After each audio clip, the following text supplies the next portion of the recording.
Essa aula de hoje faz parte do módulo 9 de Emergências Médicas em Consultório Odontológico, do nosso preparatório do MFE.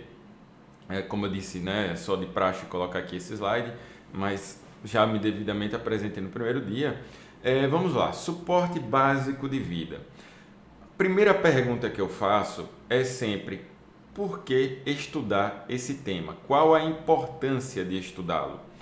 Bem, no final das contas, eu gosto de responder a essa dúvida da seguinte forma: com um artigo científico que foi publicado com um público retirado lá da USP de Ribeirão e proximidades, sobre vidas em risco, emergências médicas em consultório odontológico. Um artigo do qual fez parte o professor Ricardo Henrique Alves da Silva, que foi meu orientador quando eu fiz a odontologia legal. Bem, esse trabalho de 2010, vejo que já tem uma década, só que infelizmente ele ainda é real. Ele trouxe lá uma avaliação sobre o panorama que tinha na época, tanto dos profissionais que ainda se encontravam na graduação, quanto os recém-formados. Tem vários trabalhos parecidos com esse na literatura. E eles viram o seguinte: o objetivo foi avaliar o número de intercorrências, emergências, o nível de preparo desses profissionais para atuarem nessas emergências e o conhecimento que eles tinham sobre a legislação vigente, que ainda é a mesma da época, porque ele continua sendo nossa Lei 5.081/66. E o que foi que eles viram? Que com 200 pessoas ainda existia, é um número expressivo se a gente for olhar, ainda havia insegurança para a realização de tratamentos e procedimentos nesse público. E muitas vezes o profissional nem sabe qual é o seu papel. Só para vocês terem uma ideia, é obrigatório que a gente preste socorro ao nosso paciente caso tenha tido alguma intercorrência no consultório.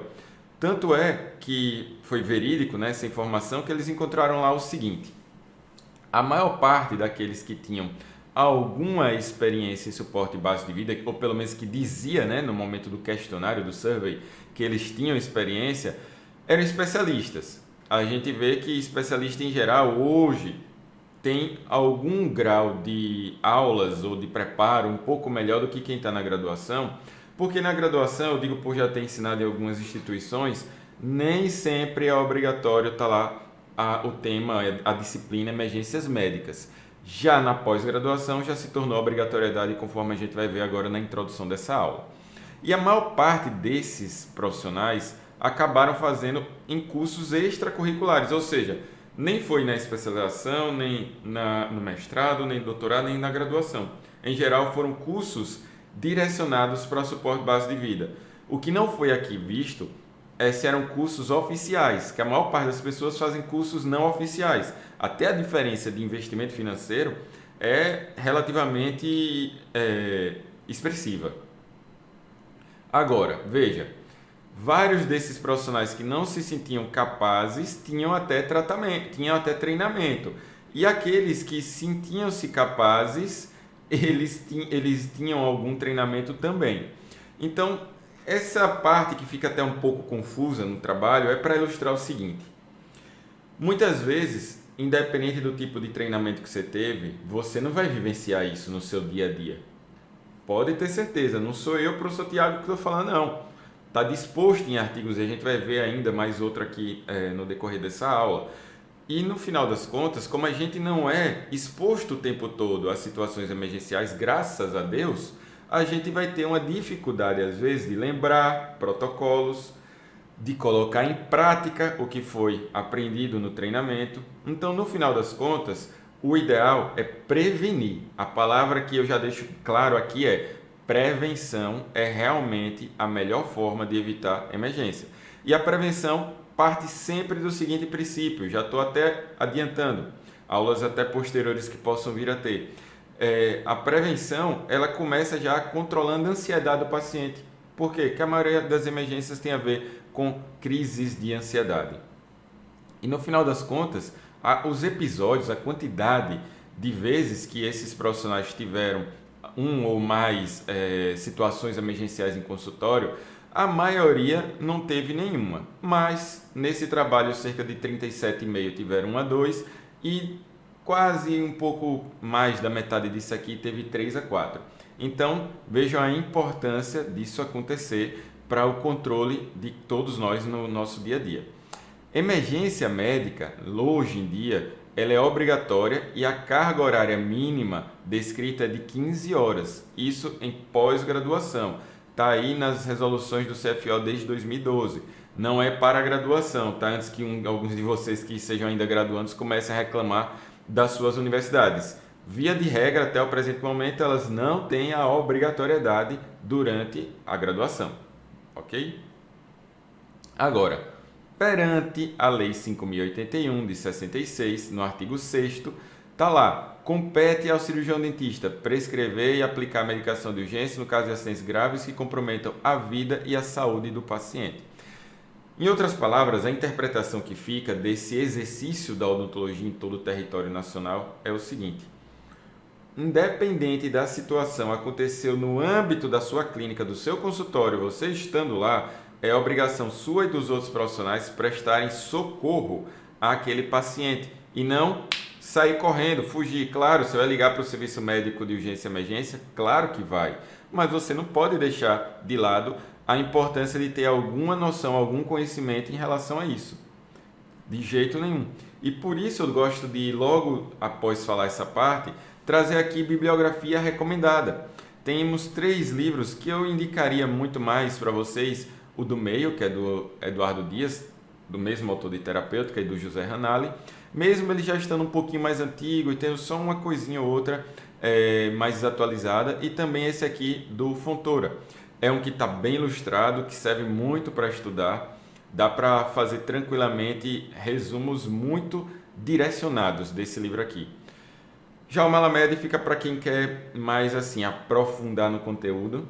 Não é um livro que eu diria para se ler diariamente, de forma fácil para você aplicar, porque aqui é a verdadeira Bíblia. Tem aqui quase 800 folhas sobre o conteúdo, diferentemente desses dois que são bem resumidozinhos. E para se falar de suporte de base de vida, a gente precisa definir o que é urgência e o que é emergência, porque parte primeiro das definições. Urgência, necessidade de medidas de pronto atendimento com algum tempo para o profissional revisar. Então, em geral, urgência você consegue revisar protocolos antes mesmo de ter um risco maior para que o paciente acabe indo para um serviço de emergência ou evolua para algo que coloque verdadeiramente em risco ou leve a óbito mesmo o paciente. Quando a gente vai até no dicionário, a gente vê que é algo urgente, que necessita de atendimento imediato, breve, mas, diferentemente da emergência, a gente não tem tempo. Ou você sabe o que fazer naquele momento. Vou dar um exemplo clássico. Uma situação de emergência, uma resposta anafilática total, uma reação alérgica imediata, agressiva, grave.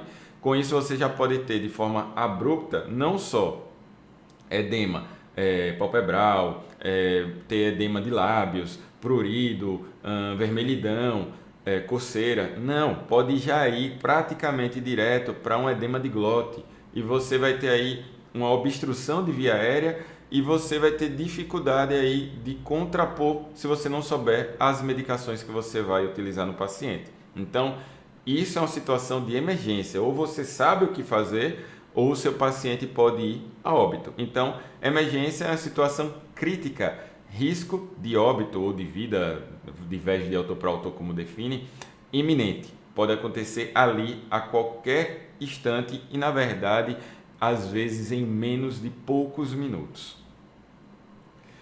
E para a gente poder falar do conteúdo, também devemos relembrar sempre. Para quem já me acompanha aqui há algum tempo, sabe que eu sempre bato na tecla da classificação ASA, porque sem a gente estar avaliando a classificação adequada do paciente, eu coloco ele em risco, eu coloco a saúde dele em xeque.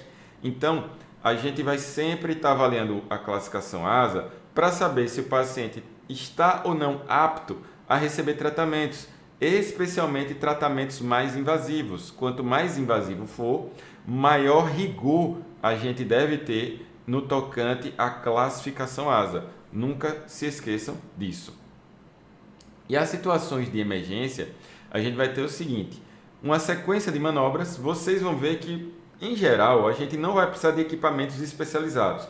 Aqui tem um asterisco, porque se tiver o desfibrilador externo automático DEA, é muito melhor, porque algumas situações, que no caso a fibrilação, na verdade é ela principalmente, a gente não vai conseguir contrapor com o suporte básico de vida, com a ressuscitação cardiopulmonar, se a gente não tiver esse aparelho. E só ele para diagnosticar e tratar de imediato. Fora isso, devemos ter a memorização das manobras. Vocês vão ver que mesmo numa aula online consegue se memorizar numa boa. E uso, aplicação imediata por parte do profissional. Essa é a sequência que está em quaisquer desses livros da bibliografia recomendada que vocês podem consultar. E a situação de emergência, ela necessita da manutenção da calma. Eu sei que é difícil. Alguns aí podem estar do outro lado falando, falar é fácil, né, professor? Mas manter a calma, por mais difícil que seja nessa situação crítica, é divisor de águas para que você consiga manter de forma perene a sua conduta. Senão você trava também e não consegue nem ajudar o paciente. Daí você vai instituir as manobras de suporte básico, vai pedir socorro, vocês vão ligar sim para o serviço médico de urgência. Não tem ele ali próximo a mim. Corpo de bombeiros, segunda opção. E, idealmente, conhecer alguns equipamentos e, especialmente, pessoal, é uma das outras aulas mais pedidas durante essas semanas do desafio. Conhecer equipamentos de emergência ou medicações de emergência é estritamente necessário para você saber o que você vai fazer em cada situação. Por isso que a gente está planejando uma aula mais direcionada. Nessa situação eu uso essa medicação, nessa outra. Mas para isso eu preciso que vocês respondam e-mail, entrem no formulário e votem lá quais são os temas, porque vai ganhar sempre a maioria. Continuando, a gente tem na classificação várias situações que levam a condições de urgência e emergência. Alterações ou perda de consciência, dentre elas, nessa classificação, a gente vai ter lipotímia, que pode evoluir para o desmaio, crise de hipoglicemia, hipotensão ortostática, acidente vascular encefálico, na dificuldade respiratória, síndrome da hiperventilação, crise aguda de asma, que não é tão rara, a depender de qual o anestésico, por exemplo, que você está usando, se está lá com metabisulfito de sódio, edema pulmonar agudo ou mesmo obstrução por via aérea através de corpos estranhos, que na nossa odontologia podem cair e não ser deglutido, e sim cair direto para a via aérea inferior, através da via aérea superior, e obstruir tanto na via aérea superior, que é o mais comum, ou se instalar ali na região de alvéolos pulmonares. Crise hipertensiva arterial, principalmente aqui, lembram daquela síndrome do jaleco branco? Pacientes que podem ter, seja por um estado psicossomático, ou seja porque realmente o paciente não está no rigor do controle da sua hipertensão arterial. Reações alérgicas, que podem ser desde brandas a reações muito piores, com envolvimento respiratório. Reação a superdosagem de anestésicos locais, que pode estar envolvido com tanto sal, quanto vasoconstrictor, quanto ambos, mais raro. Ou uma situação como a metamoglobinemia, não é tão comum, mas a gente estuda isso para tentar, ao máximo, principalmente, prevenir. Situações de convulsão e também menos comum a intoxicação aguda por ingestão de flu em quantidade demasiada. Então, essas são várias das condições que o cirurgião dentista deveria ter na sua memória o que fazer frente a cada condição dessa, tá? Mas o que precede esse conteúdo é falar justamente do suporte básico de vida. E quando a gente vai ver ainda naquele trabalho de 2010, a maior parte das emergências, elas são, ainda bem, as mais simples, que são lipotímia e o desmaio, a síncope. Depois disso, reações exacerbadas a medo, a hipotensão postural ortostática, quando você está naquela posição deitado na cadeira e levanta o paciente de forma abrupta, e dá ali, devido à falta de retorno venoso adequado, sanguíneo adequado para a região do sistema nervoso central, para o cérebro, o paciente experimenta aí uma tontura, hipoglicemia para baixo já começa a diminuir. Agora, esse é um trabalho pequeno, só 200 pessoas. Quando a gente vai para o do Malamed, que avaliou profissionais durante uma década, Ou seja, publicou em 93, ele fez isso durante os anos 80 até início dos anos 90. Ele avaliou 4.309 cirurgiões dentistas. E mais uma vez é ratificado aqui, é confirmado que síncope e lipotímia foram as principais ocorrências que tiveram nos consultórios. Só que aqui vale a atenção para ser chamado em relação à alergia moderada. Significa que todos os cirurgiões dentistas tiveram que ter algum grau de intervenção, nem que seja no mínimo com anti-histamínico e corticoide, e às vezes já teve que instituir até adrenalina. Angina do peito também é outro problema, porque é uma condição que é prévia a um infarto iminente do miocárdio. Aí depois foi que veio hipotensão ortostática e todas as outras. Então isso tudo é importante para a gente ter uma noção do que é que mais pode acontecer no nosso consultório, para a gente ficar alerta. Quando a gente fica alerta, dificilmente acontece uma situação emergencial como essa. Então, o que seria o tal do suporte básico de vida, ou SBV? Bem, suporte básico de vida, ele vai estar ali dentro dos primeiros socorros junto com a ressuscitação cardiopulmonar. Depois aqui a gente vai ter os cuidados intensivos, mas ele faz parte dessa pirâmide para manutenção da vida do paciente. E a importância do profissional no suporte básico de vida é o seguinte: a gente no mínimo tem que ter algum nível de treinamento, de conhecimento para garantir o seguinte: ventilação pulmonar e circulação sanguínea. Primeiro hoje, circulação sanguínea. Vocês vão ver isso no decorrer da aula, porque houve uma mudança em 2010, que ainda houve uma pequena mudança em 2015, no tocante a essas manobras de suporte básico de vida. Tem que estar também atualizado. Ah, professor, tem um livro que me doaram dos anos 90. Esqueça. Você vai estudar errado, vai estudar por coisa velha. Literatura vive se atualizando, pessoal. Então a gente precisa ter rigor também nisso aí. E o suporte básico de vida, no final das contas, vai ser uma sequência de ações, de manobras, realizada nos primeiros minutos de uma emergência, que vão ser imprescindíveis para a manutenção da vida desse paciente. Aí eu já vou criar um adendo. Nessa de rodar em algumas escolas aqui dando esse curso, e vez ou outra em alguns estados próximos em geral, eu pego também, coleto experiências dos colegas que estão comigo durante a aula e vou aprendendo também com eles. E é incrível quando a gente vai achando que é tão raro, porque não aconteceu com a gente. E eu vou ser sincero, em todos os estados que eu passei ministrando esse conteúdo, eu já encontrei pelo menos uma pessoa que teve uma situação emergencial, que teve que fazer suporte base de vida e vez ou outra o paciente não retornou. E isso não é tão raro quanto a gente acha, não. É fácil ver nos filmes que faz lá o choque no paciente com DEA, faz a manobra, o paciente retorna. Aquilo ali é fictício. Na prática, a fratura de costelas, há muita dor, roxeado aqui, hematomas quando o paciente sobrevive. Às vezes retorna o batimento cardíaco, mas já houve morte cerebral. Então, não é tão simplório quanto muitos acabam menosprezando.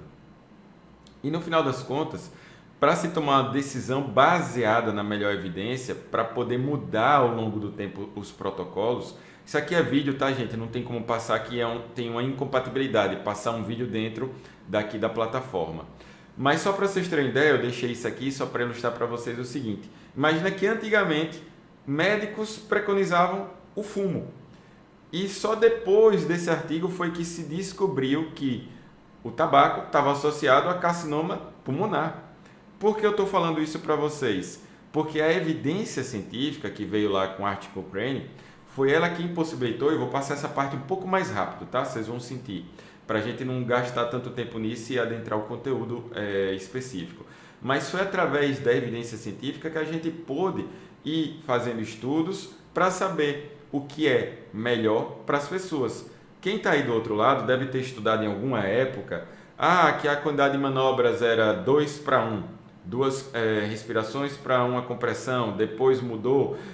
Hoje eu não sei, professor. Já vou antecipar. Hoje, para quem não tem treinamento oficial, nem fazer a respiração assistida você precisa. Você só vai fazer, que é a ventilação, né? Você nem vai fazer isso no paciente, você só vai se preocupar com a circulação. Isso foi descoberto através de ficar estudando, ao longo da pirâmide de evidência científica e ao longo do tempo, vendo quais eram os estudos que tinham maior controle, maior rigor acadêmico, científico para poder nortear. Estou trazendo isso mais a título de curiosidade, tá? E tanto é que alguns de vocês devem ter estudado dessa forma aqui na faculdade. Como é que a gente faz as manobras para o paciente que parou no nosso consultório odontológico? ABCD da vida: via aérea, respiração, circulação e aqui o desfibrilador externo automático, DEA. Vocês vão ver no decorrer dessa aula que isso aqui já caiu por terra, tanto é que vejam como eram meus slides, né, lá na época da residência, porque isso foi substituído em 2010 para CAB. A gente primeiro vai fazer compressões para manter a circulação do sangue oxigenado residual, que fica ainda fica nos membros, fica também em órgãos, e dá para que esse sangue chegue ainda ao sistema nervoso central, ao cérebro, para manter vivas as células, os neurônios e todas as células da região, todo o sistema. E isso ainda dura alguns minutos. Então, por isso a instituição rápida do suporte base de vida, para que a gente possa manter o paciente logo retornando vivo e o máximo possível com seus tecidos íntegros. Depois a gente vai se preocupar com a abertura de via aérea para depois ventilar. Quando eu digo abertura, pode usar a mão ali em C, hiperestender o pescoço e fazer a manobra de ventilação no paciente. Esse protocolo, aqui já oficial, o banner oficial, né, da American Heart Association, que é a associação que está mais à frente desse tipo de estudo, ele já falava lá, compressão, a abertura de via aérea, respiração. E isso tudo, aqui não vai rodar esse vídeo, se baseia no que eu acabei de falar. Quando você está fazendo essas compressões torácicas, a gente consegue manter uma circulação que leva sangue para essa região. E é isso que é o objetivo do suporte básico de vida. Entendeu, pessoal? É manter aqui o cérebro, o córtex cerebral vivo. Ah, mas está menosprezando os outros tecidos? Não. De qualquer forma, vai passar oxigênio, vai ter a troca gasosa nos outros. Mas isso só dura pouco tempo. E daí, em 2015, o protocolo foi de novo atualizado para CABD. Significa dizer que agora a gente tem compressões, abertura de via aérea, ventilação. Porém, quanto mais precoce eu puder instituir um desfibrilador externo automático, melhores as chances de sobrevivência do paciente. Então, em lugares amplos, com acúmulo de pessoas, como shopping centers, faculdades inclusive, deveria ter sempre a cada, não vou dizer exatamente a metragem, mas vou dar exemplo como era lá na USP. Cada corredor de departamento tinha um DEA. Então, a gente precisa ter isso aí em mente, porque era o ideal, mas na nossa prática aqui, na nossa vida, melhor dizendo, no Brasil, a gente não encontra isso tão fácil. Não é um aparelho que tem um custo mais tão elevado quanto antigamente, mas ainda é um custo elevado. Entre você adquirir equipamentos para o seu consultório e gastar uns 5, 6 mil reais num aparelho desse de entrada, eu nem preciso perguntar, que eu já sei a resposta de quase 100%. Beleza? E isso é atualizado principalmente por essas instituições aqui. Vejam que não tem nenhuma da América Latina, mas é só a título de ilustração. Então vamos lá para as diretrizes, que são desde 2010. O que ainda norteia ainda hoje em 2020. E se falava nessa época da atualização a cada 5 anos. Hoje já se sabe que a atualização pode acontecer a qualquer momento. Basta ter evidência científica que norteie e coloque ali menos pacientes em risco. Esse é o principal motivo para que mude-se esse protocolo. Então vamos lá. As mudanças básicas foram as seguintes. Mudança no suporte base de vida. ênfase em identificar rápido que o paciente parou. Então você vai rapidamente, aquele ver, ouvir e sentir, tem que ser extremamente rápido, não gastar nem 10 segundos se puder, para você verificar se o paciente está respirando.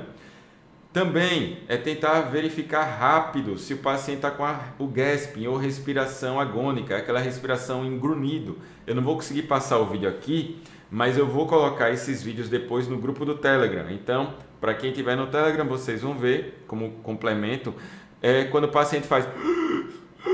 ele não está conseguindo respirar. Isso já é um sinal patognomônico de que ele está numa parada cardiorrespiratória. E aí a gente tem que logo instituir o suporte básico de vida.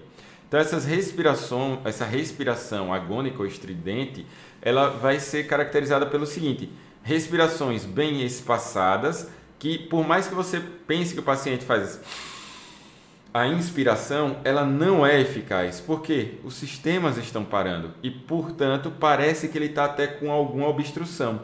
E ela vai desaparecer em torno de 2 a 3 minutos, porque depois disso o paciente para totalmente.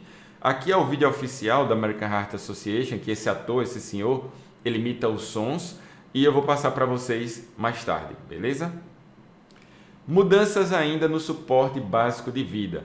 Socorristas, treinados ou não, devem realizar compressões torácicas. Então, aquele C é o que a gente começa, é o principal, é o primeiro de tudo. E não esquecer que, como você não é treinado, quando você não é treinado, aí é que você não vai se preocupar com a respiração, porque a ênfase é em não ter interrupção. Porque foi visto ao longo dos anos que quando essas manobras eram interrompidas ou mal feitas, o paciente ia a óbito, entenderam? Então, o principal motivo desse cuidado é fazer com que o paciente tenha uma manobra mais adequada possível, homogênea o suficiente para que rapidamente ele consiga recobrar e voltar a ter os batimentos cardíacos. Tem um outro vídeo aqui que não dá para mostrar a vocês, mas é o vídeo também oficial da American Heart Association com a música do Bee Gees, essa famosa banda em que a batida do instrumento que eles tiveram é exatamente a batida do coração. Então vale muito a pena mostrar isso para vocês. É um vídeo institucional, educacional, em TV aberta lá nos Estados Unidos, para mostrar às pessoas a importância de, desde criança, saber suporte básico de vida.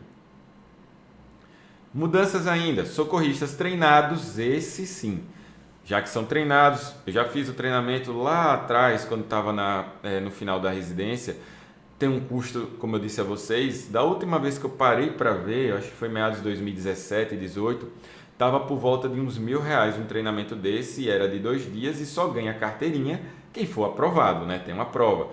Professor, se eu reprovar, não se preocupe, eles dão chance, como é na carteira, para tirar a carteira de habilitação, de você ter mais outra tentativa numa próxima turma. E a relação da compressão torácica e ventilação é de 30:2 atualmente. Já mudou algumas vezes, mas essa é a contemporânea, essa é a atual. Então, a cada 30 compressões, 2 ventilações aqui, como está sendo visto com a máscara e com o ambu.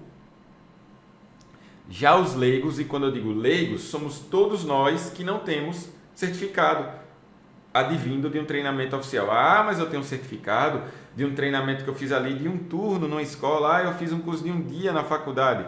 Não é oficial. E se não é oficial, tem quem chame de oficioso. Não uso muito esse termo, porque aqui não é documento legal, né? Então, não é o recomendado que você ache que está tão apto quanto aquele que fez o treinamento oficial.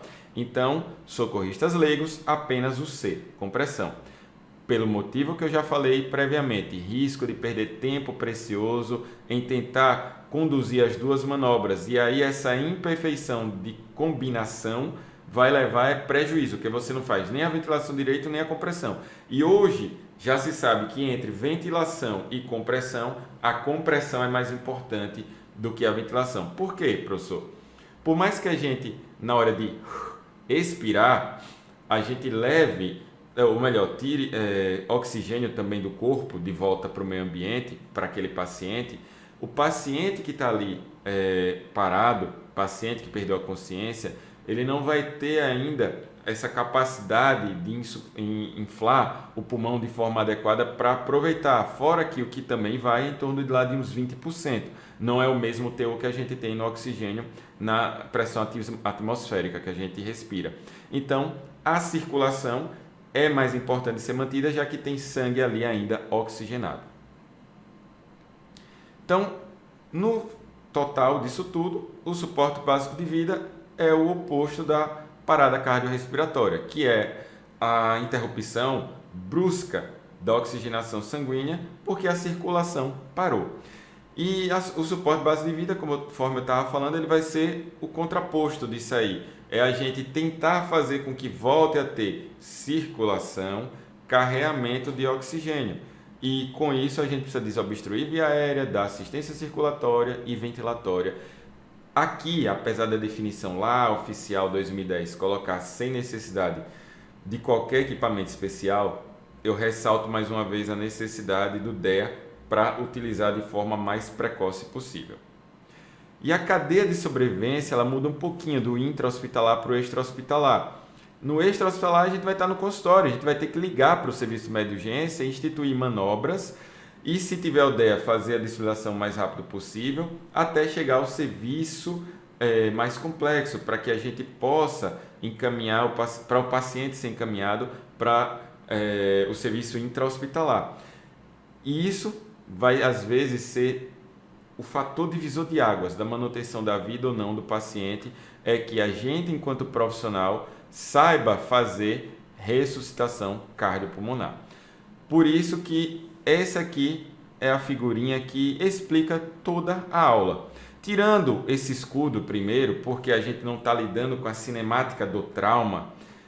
Quando vocês estudam a parte de traumatologia, que vão ver lá politraumatizados, acidentes, a gente não está lidando com isso no consultório. Então, na cinemática do trauma, que a equipe tem que prezar pela segurança do local antes de instituir atendimento ao paciente, você coloca isso de lado porque ninguém aqui está atendendo em zona de guerra, né? Então, vocês estão nos seus consultórios e clínicas.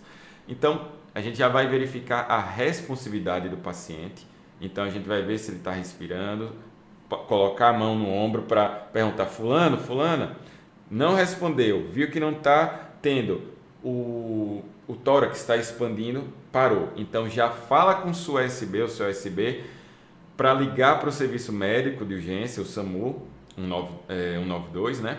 Evite ligar para a polícia. Vou dizer por quê. Porque a gente já teve as experiências através de colegas de ligar e ter que transferir.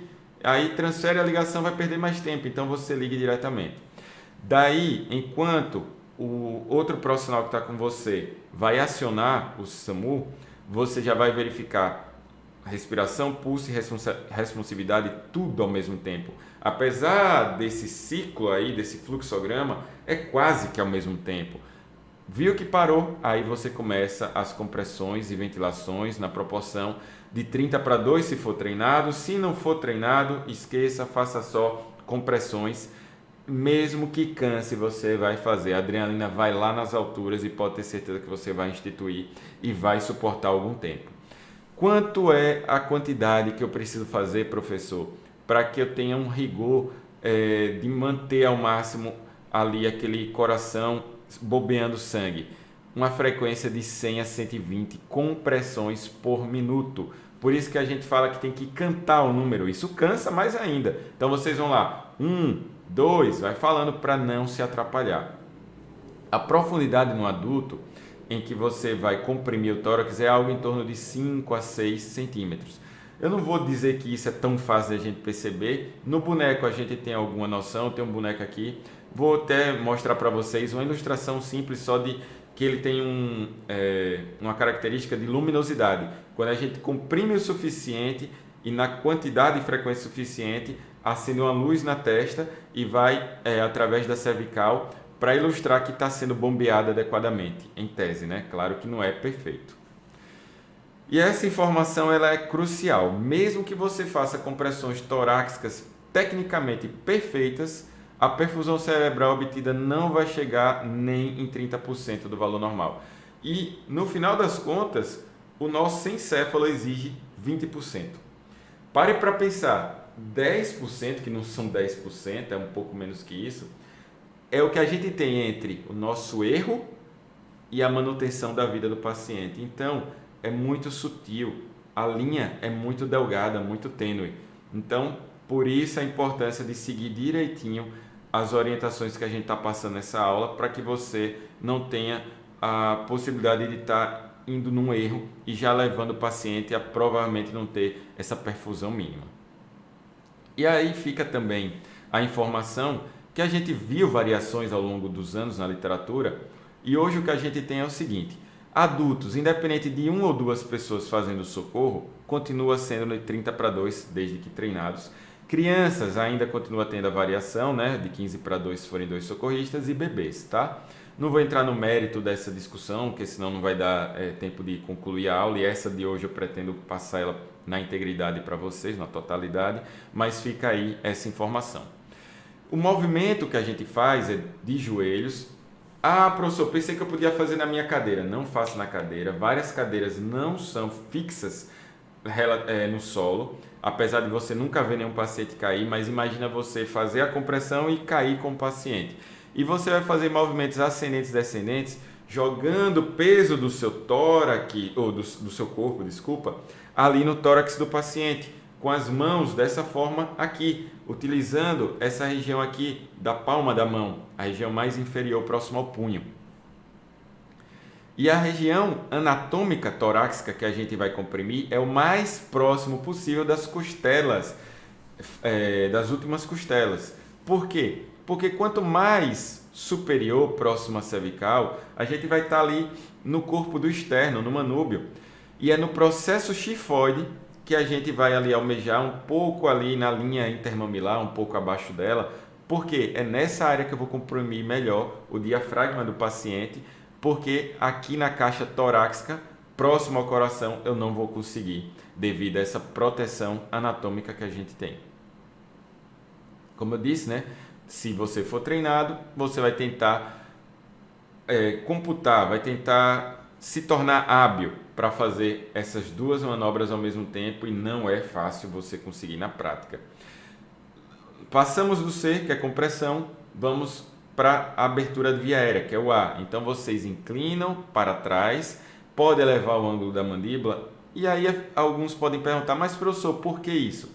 Pelo seguinte, a gente faz a hiperextensão porque quando o paciente perde a consciência e tem a parada, a musculatura ela perde sua tonicidade, seu tônus muscular, fica frouxa, em outras palavras. Daí a língua também cai para cima e para trás, obstruindo o hálito da laringe, e isso não vai permitir que numa assistência ventilatória você tenha a passagem do ar para os pulmões do paciente. Então, o motivo é esse, de a gente hiperestender e abrir essa região anatômica. Existem várias máscaras que a gente pode fazer uso. Hoje em dia, o ideal é que se faça uso delas, principalmente se você vai socorrer alguém na rua, porque é evitar a infecção cruzada. Todas elas têm um filtro que vai proteger tanto o profissional quanto o paciente. Também podemos usar como auxílio aqui, que eu tinha lá no consultório, um ambu, né, um balão, que é um balonete, que a gente vai poder ter essa assistência ventilatória de forma mais correta, digamos assim, sem precisar tanto estar ali colocando a mão, ou colocando a máscara, nervoso. Com isso aqui você encaixa, hiperestendendo o pescoço, 2 ventilações e continua, certo? E daí chega a letra D, a última, CABD, o DEA, dissuador externo automático.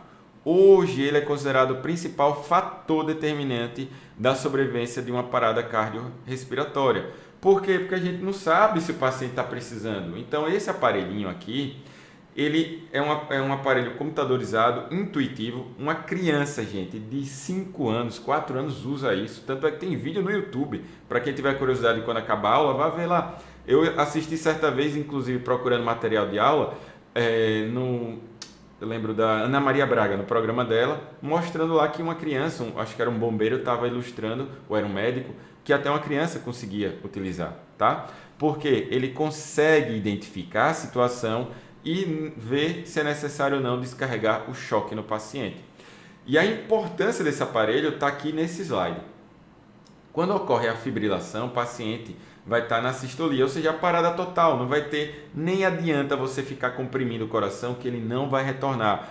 Lembrem-se, a gente estudou lá em fisiologia, anatomia, lá na região do nódulo sinatrial, a gente vai ter a área que vai liberar para o restante do coração o impulso nervoso para que tenha os batimentos adequados de ventrículo e átrio nos compartimentos. E com isso, quando ele fibrila, fica irregular, pode regurgitar sangue de um compartimento para o outro, o sangue não vai ser bombeado adequadamente. Então não adianta você ficar só com compressão. Só vai zerar aquela região do nódulo sinatrial e voltar a ter o batimento correto com o choque adequado ou choques, que também às vezes são necessários mais de um. E isso é um fator tão importante que, só para vocês terem ideia, se houver fibrilação e a gente não consegue, muitas vezes, na verdade, em geral, a gente não consegue saber, o paciente, no primeiro minuto, a chance de sobrevivência já é de 70% a 90%. No segundo minuto já cai para 50%. E quando eu digo minuto, é o tempo que ele parou, tá? Não é o tempo que você começou o DEA, é o tempo que parou. Lá por mais ou menos 7 minutos, 30%. 10 minutos, 10%. Depois de 10 minutos, cai para quase zero ali, não, por uns 15 minutos. Então, por mais que a gente fique tentando, a importância da chegada desse aparelhinho é ultra importante. Tanto é que ele foi adicionado em 2015, como não é obrigatório, ainda continuou como opcional, mas é um opcional obrigatório, acredito que vocês me entenderam. Então, o quanto antes puder instituir essas PAs, aqui em que vai passar a corrente positiva ou negativa, e é tão fácil que já diz ali onde você coloca essas PAs no paciente. Então, isso é ultra importante para que você possa salvar, dar manutenção de vida a esse paciente. O desfibrilador, então, vai analisar o ritmo, daí ele vai ver se o choque é recomendado ou não. Se o choque for recomendado, ele vai dizer para a gente se afastar e você libera o choque. E daí você vai continuar fazendo as manobras, mais ou menos por 2 minutos, ou até chegar ao serviço médico de urgência. Quando eu digo por 2 minutos, é porque ele vai avaliar de novo e pode ou não recomendar o choque. A gente só para, pessoal, quando o paciente volta, ou na verdade, quando o serviço médico de urgência e emergência chega. Claro que vão ter aqueles pacientes que vão voltar, sim, mas vão ter aqueles também que não vão até com DEA, mas com a chegada do DEA, o quanto antes você tiver, se você estiver ali no seu trabalho, no consultório, pode ter certeza que a chance de você fazer com que esse paciente retorne através dessa ressuscitação, que é a palavra que muitos não gostam de ressuscitação, preferem o suporte básico de vida com manobras para o retorno, né, cardiopulmonar, a chance vai ser muito, muito maior, certo? Eu espero que essa mensagem ela tenha ficado aí na mente de vocês. Só que ainda tem um detalhezinho antes de a gente encerrar a aula. Com o tempo, as compressões vão favorecer represamento de sangue, tanto em órgãos quanto também nas extremidades dos membros superiores e inferiores. Se você não tiver o DEA, não adianta. Não fique pensando que você vai fazer essa manobra por 30 minutos, que nem você vai suportar, mesmo quem aí tiver um preparo exímio. Eu digo porque nos meus cursos, em geral, eu até brinco com quem é crossfiteiro, marombeiro, marombeira. Na brincadeira eu falo, quem é que tem o melhor preparo, os que tem. E peço para eles, se puderem, se quiserem, irem fazer a manobra no boneco e eles veem o quanto isso cansa. E vários falam, professor, isso é pior que o treino que eu faço. Então vocês veem que ali está sem estresse, ali não é uma pessoa. Com certeza no boneco é mais fácil a gente fazer a compressão e isso tudo deixa claro a necessidade desse aparelhinho. Se a vítima, o paciente, retomar a consciência, a gente também não vai tirar o DEA. Veja que aqui está sendo feita a manobra ainda com a pá. Com a pá, entenda aqueles eletrodos dele para transmissão do choque. Até que o serviço médico de urgência e emergência assuma o caso. E depois disso, não havendo suspeita de trauma, como eu disse, no consultório a gente não está aí colocando na cinemática do trauma, que a gente não vai mudar o posicionamento do paciente, a gente vai tomar cuidado com a cervical, não tem relação com o que a gente está fazendo aqui, tá? Aqui é para o consultório. Então a gente pode colocar o paciente nessa posição, mais ou menos um 4, não vai tirar o DEA nem quando chegar. E uma curiosidade, se a ambulância que chegar for dessas de prefeituras menores, municípios que nem tem desfibrilador externo automático, e você tem o seu vai ter que ir com eles, tá? Até chegar ao hospital. Então, em resumo dessa aula toda, socorristas devem realizar compressões, socorristas só vão fazer a compressão. todos na mesma frequência. A profundidade também é a mesma. O que a gente não vai ter, eu acabei aqui atrapalhando, desculpe, quando eu digo não devem, é aquele que não é treinado. Aqui é não errar. Você não vai fazer uma compressão menor que 100 a 120. Por quê? Porque não vai ser suficiente para ter o carreamento do sangue. Você não vai comprimir nem mais nem menos, mas veja, gente, só comprimindo nessa quantidade. Em geral, tem fraturas de costela, o paciente volta com fraturas, mas o que importa é que ele voltou. Imagina se você ainda faz mais profundo, e se fizer menos, também não vai ser suficiente. Não é para se apoiar, né, aí no paciente. Tomar muito cuidado com as interrupções, elas são muito importantes, porque se ocorrerem e com frequência você não vai ter uma manobra efetiva, então minimizar ao máximo. E se você for treinado, você ventile o paciente, cuidado também com ventilação excessiva, que ela não é necessária, tá? Aqui só são alguns videozinhos que eu vou passar no grupo do Telegram. Então, pessoal, esse era o de hoje. Obrigado pela atenção. Fiquem com Deus, boa noite e a gente se vê em breve. Valeu!